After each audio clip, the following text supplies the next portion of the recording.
창세기 22장 20절에서 23장 20절 사라의 죽음과 매장지를 산 아브라함이라는 제목의 말씀으로 함께 하나님의 은혜의 말씀을 나누고자 합니다. 지난주에는 아브라함이 이삭을 모리아의 산에서 번제로 드림으로 그의 믿음을 완성했다라는 부분을 말씀드렸습니다. 하나님께서 언약의 대상자인 아브라함을 신실함으로 확증하신 그러한 내용이고 이 시험을 통해서 그에게 약속하신 것을 이루셨습니다. 아브라함은 이삭을 죽은 자 가운데서 다시 돌려받은 그러한 은혜를 누렸고 하나님이 그에게 새로운 생명으로 그의 족속을 새로운 생명의 근거로 세우셨습니다. 아브라함은 아들 이삭과 함께 브엘세바로 돌아와서 그곳에서 모든 시험이 확정되었고 평안이 그 지역에서 거했습니다. 그 일 후에 어떤 사람이 아브라함에게 기쁜 소식을 전합니다. 밀가가 아브라함의 형제 나홀에게 자녀를 낳았다는 소식을 전한 것입니다.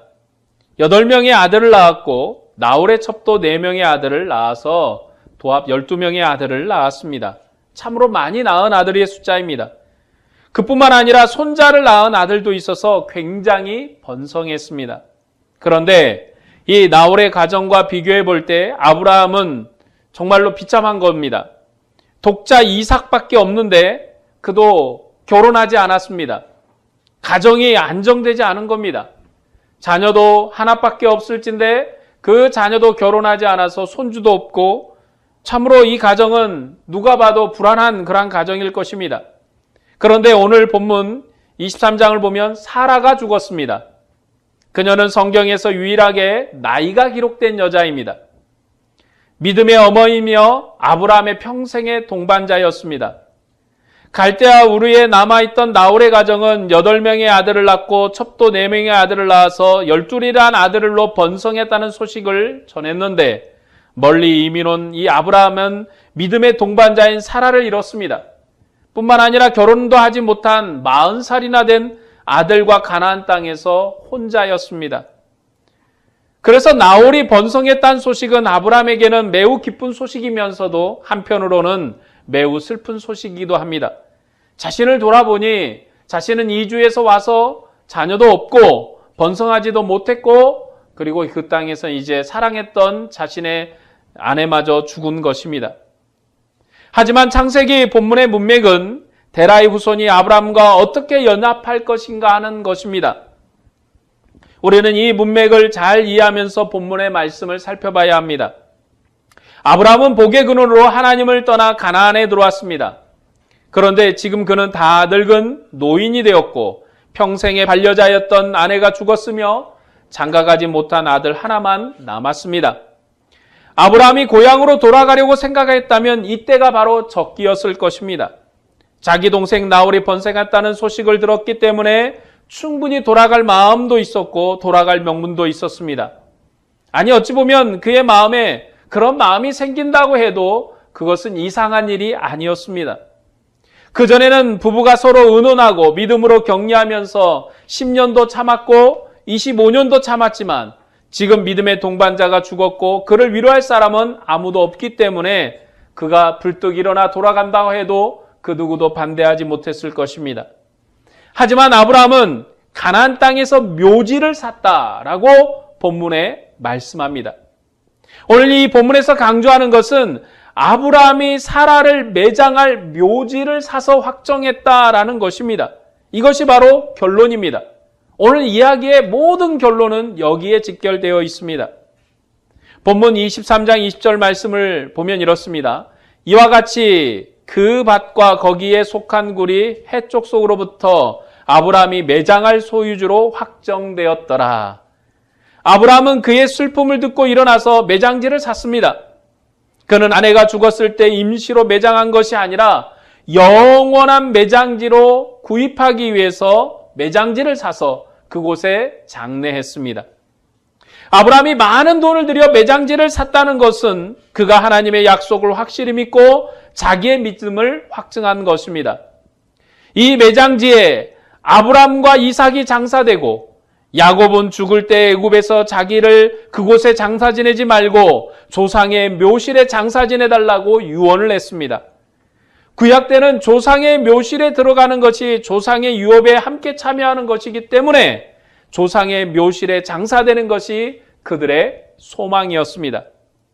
아브라함이 가나안 땅에서 사라가 죽기 전에 얻은 것은 브엘세바 샘 하나였습니다. 그 샘을 얻음으로 그는 떠도는 목동이었지만 이 샘을 확장하고 나서는 그가 브엘세바에 정착해서 안정을 찾았습니다. 그러나 그는 여전히 본토인이 아니라 나그네였습니다. 하지만 하나님께서는 이 아브라함을 그를 탁월한 사람으로 세우셨습니다. 그리고 하나님의 세우신 사람으로 아브라함은 탁월하게 존경을 받았습니다. 그래서 사라의 매장지를 구할 때 원만한 관계 속에서 매장지를 살 수 있었습니다. 아브라함은 자신의 셈도 인정을 받았고 매장지도 사서 확정받았습니다. 그가 죽으면 사라와 함께 여기에 매장될 것입니다. 그리고 그의 후손들도 이 묘실에 묻힐 것입니다. 왜냐하면 이곳이 하나님이 약속한 땅이기 때문입니다. 이 매장지는 하나님의 약속하신 땅 헤브론에 있었습니다. 그리고 하나님이 이 가나안을 하나님께서 아브라함에게 주시겠다는 언약을 아브라함은 믿고 이 매장지를 구입한 것입니다. 이 매장지는 영원한 아브라함의 소유입니다. 이 영원한 아브라함의 소유일 뿐만 아니라 영원히 이스라엘이 소유할 하나님의 매장지입니다. 그리고 하나님의 약속의 산물입니다. 이곳에 우리의 뼈를 묻고 우리의 생명을 묻고 우리의 조상들이 이곳에 터전을 잡고 살았으며 여전히 우리도 이곳에서 하나님의 약속과 언약으로 살고 있다는 그러한 약속일 것입니다. 이 헤브론은 아브라함이 애굽에서 돌아와 롯과 분리된 뒤에 하나님이 이 땅을 내게 주리라 약속했던 곳입니다. 아브라함은 이 헤브론에서 단을 쌓고 하나님의 이름을 불렀습니다. 이스라엘 백성에게 있어서 아브라함이 단을 쌓았던 세겜, 베델, 헤브론이 3대 성지로 그렇게 대표됩니다. 특별히 헤브론은 다윗이 처음 7년 동안 통치했던 하나님의 도성이기도 합니다. 이처럼 아브라함이 바라본 것은 하나님이 친히 지으신 하나님의 도성입니다. 이 하나님의 도성인 헤브론에서 다윗이 7년간 통치하고 후에는 영광스러운 예루살렘에서 33년간 통치했습니다. 아브라함이 바라봤던 나라가 가나안 땅의 하나님의 나라였는데 바로 다윗 왕조가 아브라함이 바라봤던 하나님의 나라입니다. 이렇게 아브라함의 약속이 다윗에게서 성취된 것입니다. 이것은 아브라함이 무엇 때문에 가나안 땅에 매장지를 샀는지를 보여줍니다. 아브라함이 이 땅을 그의 후손에게 물려줄 영원한 약속으로의 땅으로 확정하기 위해서 매장지를 산 것입니다. 아브라함은 믿음의 동반자가 죽었을 때 아무런 소망도 없는 나그네였습니다. 그래서 친족의 소식이 들려왔을 때 마땅히 돌아가는 것이 이상하지 않았을 것입니다. 그런데 그는 호련히 털고 일어나서 오히려 비싼 돈을 들여서 매장지를 샀습니다. 아브라함은 아내를 여기에 묻고 자신도 죽으면 여기에 묻힙니다. 그는 죽겠지만 하나님의 약속은 신실해서 그 약속을 따라 그의 후손들도 여기에 매장될 것입니다. 이것이 아브라함이 매장지를 사서 확증한 믿음입니다. 아브라함에게는 이삭이 있지만 아직 결혼도 하지 않았고 손주도 없으며 그의 후손도 없는 상황에서도 다시 한번 그의 믿음을 발휘한 것입니다. 하나님의 약속을 따라 그에게 주어질 언약의 상속자가 있을 것을 바라보면서 이 약속의 매장지를 산 것입니다. 아브라함은 아직 가나안 땅을 그의 것으로 삼지 못했지만 그는 그 땅을 자신의 것으로 믿었습니다. 마치 노아가 아직 나타나지 않는 홍수를 믿고 하나님을 경외함으로 방주를 지어서 옛세계로부터 구원을 받은 것처럼 매장지로 삼은 그의 믿음을 보인 것입니다. 그래서 아브라함은 그의 믿음을 따라 그 땅이 영원히 자기와 자기의 후손들 것이 될 것이라는 확실한 믿음을 가지고 그 땅을 산 것입니다. 이것이 바로 아브라함의 믿음이고 아브라함이 믿음의 아버지가 된 이유이기도 합니다. 그가 이삭을 드릴 때 하나님께서 이를 다시금 살려 생명으로 보존케 하실 것을 믿고 드린 것처럼 그가 사라가 죽었을 때 그에게 소망이 없어서 또 소망이 끊어지고 영원한 낙이 사라진 것 같은 중에서도 그는 이 땅을 자신의 매장지로 구입해서 영원한 소망으로 삼았습니다. 그는 믿음의 동료인 아내가 죽었을 때도 약해지지 않았고 믿음을 발휘해서 아내를 위해서 가나안 땅의 묘지를 샀습니다. 아내도 그것을 기뻐했을 것입니다. 사라도 남편을 따라 함께 믿음으로 이삭을 얻기까지 동행했기 때문입니다. 사라가 그렇게 하나님과 동행했기 때문에 성경에서 유일하게 나이가 기록된 여인이 되었습니다. 그는 참으로 믿음의 어머니이고 그 믿음의 어머니를 아브라함은 영원한 소유주로 삼은 그러한 무덤에서 정식으로 매장했습니다. 아브라함은 가나안 땅을 소유하지 못했고 손주도 없었지만 매장지를 확정함으로 하나님의 약속을 믿었습니다.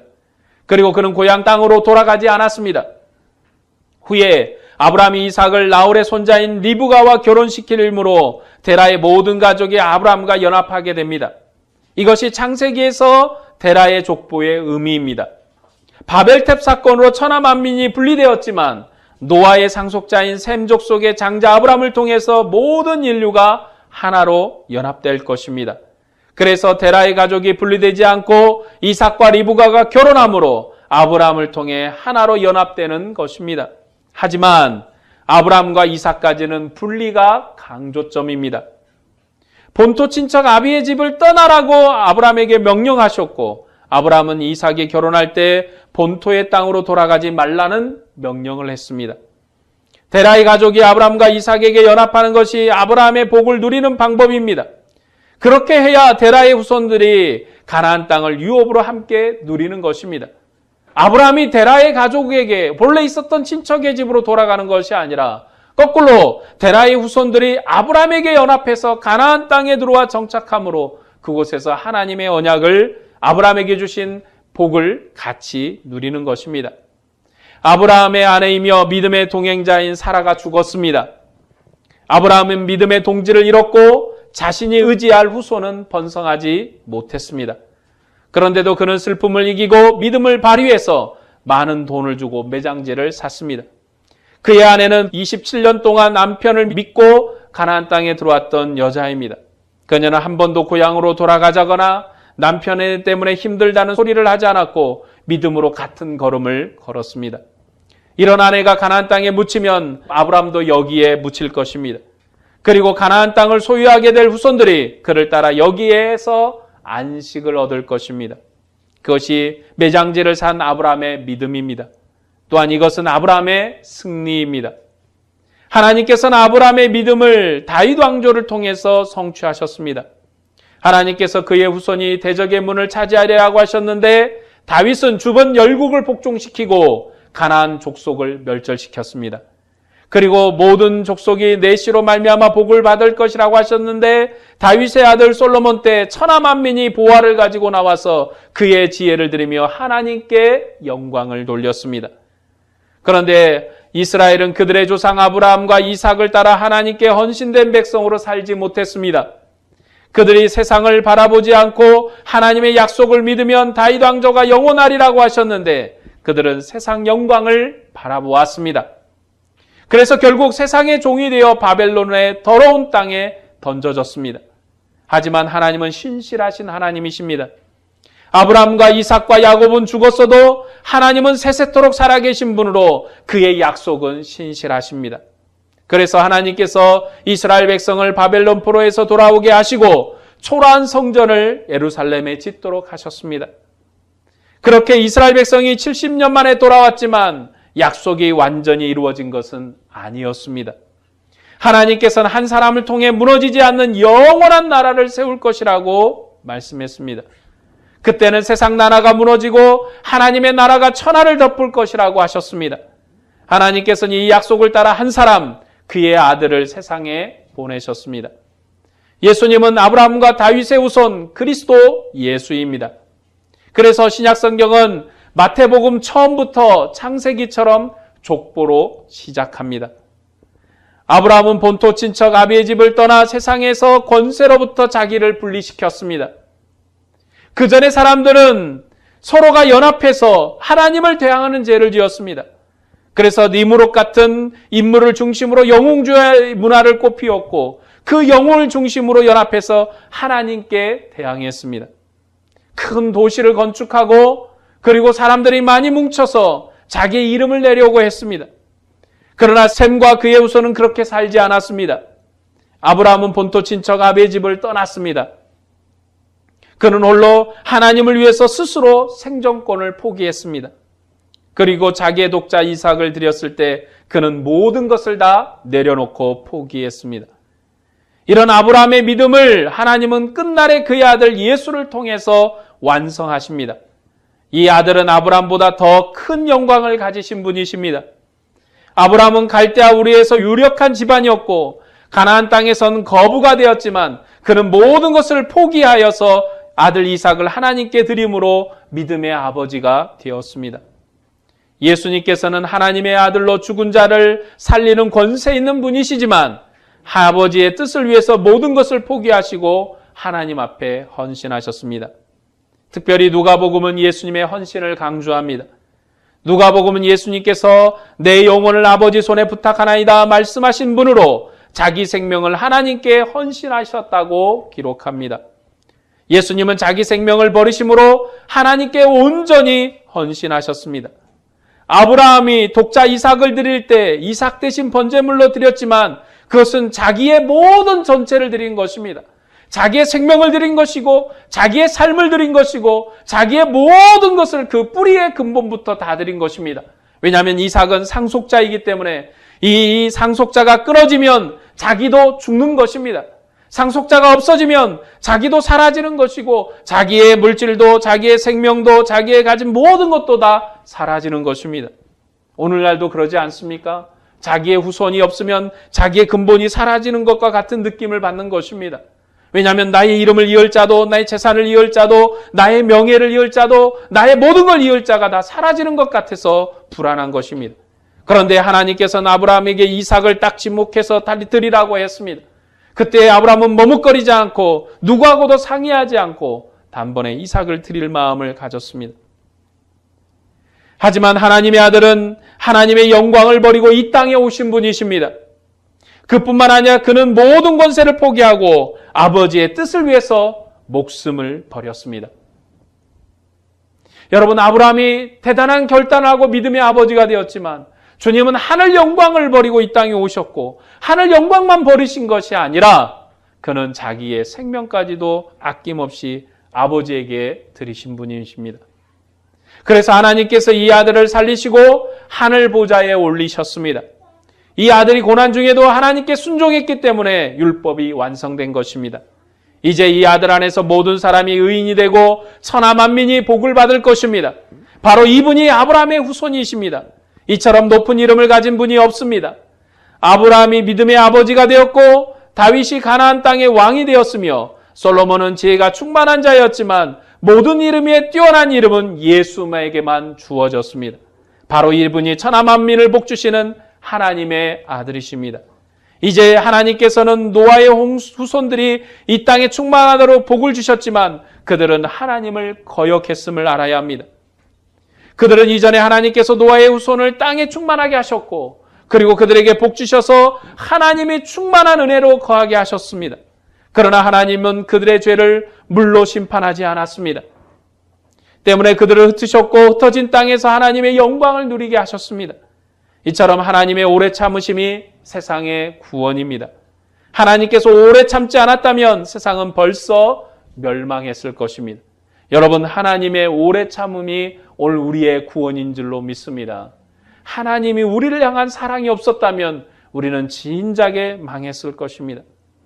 이 오래 참으심의 때가 찼을 때 하나님께서는 아브라함과 다윗의 후손으로 아들을 보내셨습니다. 그리고 그를 죽은 자 가운데서 살리시고 하늘 보좌에 올리셔서 그 이름을 창대하게 하셨습니다. 예수님의 죽음과 부활은 모든 사람이 믿을 만한 확실한 증거이고 이 증거로 하나님께서 천하 만민을 그의 나라로 부르고 계십니다. 예수님의 부활의 소식이 사도들이 전파한 복음입니다. 여러분, 사도들의 복음이 뭡니까? 예수 부활했다는 것입니다. 예수님이 죽음과 사망을 이기고 일어났다는 것입니다. 복음서의 모든 결론도 거기에 있습니다. 예수가 죽음과 사망을 이기고 부활하셨다고, 부활하실 뿐만 아니라 하늘로 올라가셨다고, 하늘로 올라가실 뿐만 아니라 다시 오시겠다고 약속하셨다고 기록하고 있습니다. 그것이 바로 사도들이 전한 복음입니다. 이 복음을 듣고 구원받은 우리가 그리스도에게 속한 자로서 몸으로 산제사를 드리는 헌신된 백성이며 의인된 백성입니다. 성경에서 의인이라는 것은 죄가 없다는 것이 기본이 아닙니다. 성경에서 하나님의 소유로서 하나님께 헌신된 백성이 의롭다라는 말씀입니다. 우리는 그러면 죄와 그리고 의를 나누려고 합니다. 성경에선 죄와 의를 나누는 것이 아니라 하나님의 소유된 백성이면 의로운 백성이요, 하나님께 헌신된 백성이면 의로운 백성입니다. 그래서 이스라엘은 의로운 백성입니다. 여러분, 이스라엘에 죄가 없어서 그들에게 실수가 없어서 의로운 백성이 아니라 하나님의 소유요 하나님께 헌신된 백성으로 의로운 것입니다. 오늘 예수 안에 있는 여러분들이 의로운 백성입니다. 여러분, 예수의 소유고 하나님의 소유며 하나님께 헌신된 백성으로 의로운 것입니다. 그래서 하나님 앞에 헌신된 우리가 아들 안에서 산제사로 드린 신령한 백성이며 하나님의 기쁨입니다. 이스라엘 백성이 이삭을 번제에서 자신의 정체성을 해석하는 것처럼 우리는 아브라함의 신실한 후손인 예수, 대적의 문을 여시고 천하 만민을 복주시는 예수를 통해서 우리가 하나님 앞에 드린 백성으로 우리의 정체성을 해석하는 것입니다. 여러분의 정체성은 예수 안에 있는 것입니다. 믿음의 성도의 정체성은 예수 안에 있는 것입니다. 예수를 떠나면 우리의 정체성도 없고 우리의 근본도 없고 우리의 뿌리도 없는 것입니다. 아브라함은 가나안 땅이 자기의 것이 아닐 때도 하나님의 약속을 믿었고 그 약속을 따라 자기 아들 이삭을 드렸으며 많은 돈을 주고 묘지를 샀습니다. 이스라엘 백성은 이런 아브라함의 믿음을 통해서 하나님을 대면하는 것입니다. 하지만 우리는 부활하신 예수님을 통해서 하나님을 대면합니다. 바로 이분이 구약의 모든 족장이 걸었던 믿음의 목표이고 믿음의 완성자이십니다. 이 예수님께서 죽음을 이기시고 부활하셨습니다. 예수님의 부활로 기독교는 하늘에 속한 영광을 소유한 종교가 되었습니다. 다른 이 땅의 세상의 모든 종교들은 땅에 속한 종교이지만 기독교는 하늘에 속한 종교입니다. 부활의 생명으로 영원한 생명을 소유한 종교입니다. 이 땅의 것만 소망하는 자들이 아니라 하늘의 것으로 만복을 해석하는 그러한 믿음의 종교인 것입니다. 하나님께서는 이 아들을 하늘 보좌에 올리심으로 천하 만민을 복주시는 새로운 시대를 여셨습니다. 이 아들은 하나님의 아들이시며 영원한 영광으로 죽음의 법칙을 이기셨습니다. 하지만 주를 믿는 자도 여전히 죽음의 고통 가운데 있습니다. 그래서 세상이 우리의 소망을 조롱합니다. 야, 우리도 죽는데 너희도 죽지 않냐? 어떻게 너희에게 영생의 소망이 있느냐고 우리를 조롱합니다. 그러나 하나님께서 옛 세상을 물로 심판하신 것처럼 마지막 세상은 불로 심판하실 것입니다. 불로 정결케 된 세상에서 우리는 새 하늘과 새 땅을 볼 것입니다. 오늘 우리가 주님의 얼굴을 직접 뵈지 못하지만 우리는 믿음으로 주님을 보고 주님의 성찬에서 주님을 대면하는 것입니다. 주님의 살과 피를 먹는 자는 주님으로 말미암아 영원한 생명을 얻었고 주님과 함께 하는 것입니다. 우리가 주님의 얼굴과 영광을 직접 보지 못하지만 주님의 영이 우리 안에 거하시면서 말할 수 없는 탄식으로 우리를 끊임없이 주님의 영광으로 일깨우고 계십니다. 여러분 안에 있는 성령이 우리로 주님을 깨닫게 하십니다. 여러분 안에 있는 성령이 우리로 주님을 믿게 하십니다. 우리 안에 있는 성령이 주님을 고백하게 하시게 하시고 우리로 주님을 찬양하게 하십니다. 오늘 말씀을 정리하고 적용하고자 합니다. 아브라함은 가나안 땅의 나그네였습니다. 그의 평생의 발레자였던 사라가 죽었고 아들은 결혼하지 않았습니다. 그리고 그들은 혼자였습니다. 그때 아브라함은 고향 땅으로 돌아갈 수 있었습니다. 그가 돌아갔다면 하나님은 아브라함을 통해서 이루시려는 일을 이루지 못했을 것입니다. 아브라함이 복됨으로 하나님도 복되십니다. 아브라함과 같은 친구가 있었기 때문에 이삭의 번제 사건을 통해서 구원의 일을 성취하신 것입니다.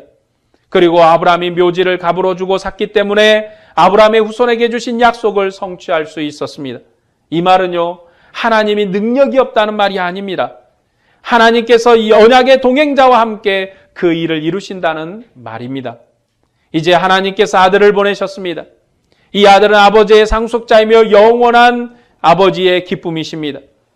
하나님은 이 아들을 통해서 죽음의 권세를 이기시고 새로운 생명의 세계로 영원한 복을 이루셨습니다.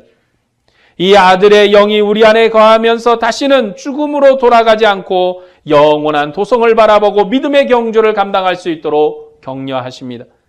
주님의 성령은 부활로 말미암는 영이기 때문에 여러 환난과 시험에서 우리를 선하게 인도하십니다. 이전의 사도들도 주님께서 부활하기 전에는 도망쳤습니다. 왜냐하면 죽음이 목자를 치면 양들이 흩어지는 것이기 때문에 그들도 도망을 쳤습니다. 하지만 예수님께서 부활하신 이후로는 제자들이 도망치지 않았습니다.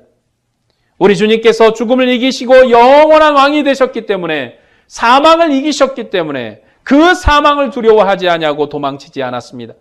오히려 믿음의 사람은 죽음을 기뻐했습니다. 성도의 죽음은 육체 밖에서 영광의 주님을 대면하는 것이기 때문에 두려움이 아니었고, 그 두려움 없는 그 마음으로 주님 앞에 죽음도 두려워하지 않았습니다. 여러분, 주님께서 아브라함에게 하신 것 같은 요구를 우리에게 하신다면 여러분은 어떻게 하시겠습니까? 아브라함은 믿음의 동역자를 잃었고 아들은 장가도 가지 않고 멸망한 것 같은 상황이 되었습니다. 그런 상황에서 비싼 돈을 주고 묘지를 사서 그 땅에 완전히 정착했습니다. 그는 자신의 고향으로 돌아가지 않았습니다. 오늘 주님께서 우리에게 하늘 영광을 위해서 봉사하라고 요구하신다면 여러분은 어떻게 하시겠습니까? 저는 여러분들이 주님을 부끄러워하지 않고 믿음으로 응답하기를 바랍니다. 주님을 부끄러워하지 않고 믿음으로 주님을 따라가기를 소망합니다. 부부싸움을 해도, 집안일이 있어도, 우리 부활의 교회가 크지 않고 작은 예배당이라 할지라도, 우리의 모임이 작다 할지라도 그것으로 부끄러워하지 않고 주님만을 사랑하고 매주 성찬의 자리에서 주님을 기뻐하기를 원합니다. 또한 복음을 전파하고 전도하는 일로 주님의 기쁨이 되었으면 합니다. 우리 안에 주님의 영광의 영이 함께 계심을 깨달아서 항상 주님과 함께하는 그런 은혜가 넘치기를 바랍니다. 그 성령이 모든 이름 위에 뛰어난 이름인 예수를 증거하도록 우리 안에 역사하실 것입니다. 그리고 우리의 증거를 통해서 천하 만민이 복을 받는 것을 볼 것입니다. 우리 주님께서는 지금 우리의 믿음의 헌신을 원하십니다. 이런 요구는 하나님께서 우리를 자녀로 삼으셨기 때문에 우리를 사랑하는 것이지 짐을 지우려는 것이 아닙니다. 하나님의 구원은 하나님을 봉사하는 구원이지 우리의 죄악을 억제해서 저 편한 곳으로 인도하는 것이 아닙니다. 하나님이 우리를 구원한 것은 우리로 하나님의 일에 봉사하게 하기 위해서입니다. 하나님이 이스라엘을 부르신 이유는, 하나님이 아브라함을 부르신 이유는 너는 편하게 먹고 잘 살다가 그래 죽어서 내게 오라고 그를 부르신 것이 아닙니다. 아브라함으로 믿음에 헌신케 하고 믿음에 봉사하기 위해서 부르신 것입니다. 여러분, 이스라엘을 부르신 것은 그 이스라엘이 하나님께 봉사함으로 천하 열국이 하나님을 경배하게 하려는 것입니다. 오늘 아들 안에서, 예수 안에서 우리를 부르신 것은 우리의 믿음의 봉사를 통해서 이 복음이 땅끝까지 이르러 전파되어지고 많은 믿는 자들이 주께 돌아와 오직 주만이 생명이요 권세요 능력이라고 경배하며 찬양하는 일로 헌신하기 위해서 우리를 부르신 것입니다. 우리가 나가서 복음을 전하는 것이나 우리의 형제를 돌아보는 것이나 이 교회 예배 일로 여러 가지 수고의 봉사로 여러분들이 돕는 모든 것이나 주님의 영광을 위한 것입니다. 주님을 위한 일입니다. 오직 주님만을 위해서 우리가 이 일을 하길 원합니다. 여러분, 세상에도 일정한 평안은 있습니다. 세상에도 일정한 기쁨이 있는 것입니다. 하지만 세상 사람들은 세상의 영광으로 봉사하지만 우리는 죽은 자 가운데서 부활하신 주님 안에서 생명의 영광으로 봉사하는 것입니다. 아브라함은 보지 못한 일을 믿음으로 바라보고 그 일을 이루었습니다. 그러나 우리는 확실한 것을 보고 있습니다. 우리 안에 아들의 영, 성령이 탄식하면서 우리를 위해 기도하고 있기에 하나님 보좌에 앉으신 아들을 분명히 알고 믿음으로 고백하는 것입니다. 여러분이 알고 있는 예수는 저 멀리에 있는 희미한 예수가 아니라 성령이 여러분 안에서 확실하고 뜨겁고 영광스럽게 증거하는 예수입니다. 주님만이 우리의 생명이며 우리의 구원이라고 분명한 믿음으로 확실하게 고백하게 합니다. 그래서 현재 이르든지 장래에 이르든지 어떤 피조물도 우리를 결코 그리스도 예수 안에 있는 하나님의 사랑에서 끊을 수 없습니다. 주님의 사랑의 공동체로서 주님의 영광과 그의 이름을 증거하는 여러분들이 되시기를 바랍니다. 주님의 날에 책망할 것이 없는 믿음의 사람으로 발견되기를 바랍니다. 주님께서 아버지로 말미암아 산 것처럼 여러분도 주님으로 말미암아 사시기를 바랍니다. 주님 오시도록까지 영광의 소망으로 이 믿음의 경주를 힘있게 마치는 믿음의 승리자가 되시기를 주님의 이름으로 축복합니다. 기도하겠습니다.